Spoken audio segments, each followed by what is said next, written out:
எப்பா, இனிமேல் என் வாழ்க்கையில் நல்லது நடக்க வாய்ப்பே தெரியல. என்னப்பா பண்ண? என்னப்பா இப்படி கேட்டுட்டீங்க? சூழ்நிலைகள் எல்லாம் தேவனால் தரப்பட்ட நம்பிக்கைகளை உள்ளத்தில் உயிரோடு இருக்க விடாமல் மறிக்க செய்யலாம். ஆனாலும் கர்த்தர் உண்மையுள்ளவர்.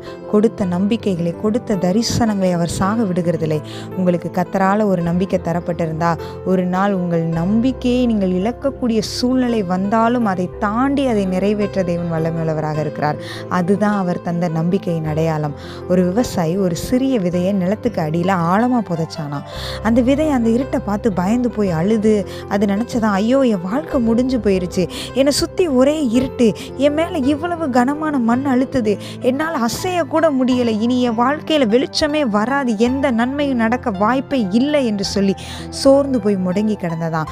ஆனால் அதுக்கு தெரியல, அந்த இருட்டு தான் அதுக்கு பாதுகாப்பு, அதன் மேலே அழுத்திய அந்த மண் தான் அதுக்கு உரம், அங்கே விழுந்த கண்ணீர் போன்ற மலை துளிகள் அதுக்கு உயிர் அப்படின்னு தெரியல.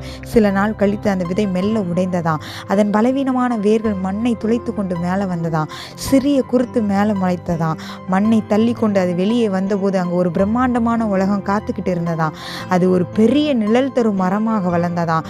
அந்த விதை இருட்டில் இருந்தபோது எல்லாம் முடிந்தது என்று நினைத்தது. ஆனால் கர்த்தரோ அங்கிருந்து தான் புதிய ஆரம்பத்தை தொடங்கினார்.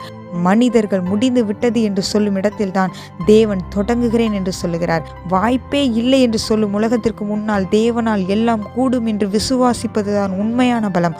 நீங்கள் கர்த்தருக்குள் பலசாலிகள். நீங்கள் பலருக்கு நிழல் தரும் மரம். ஆமென்.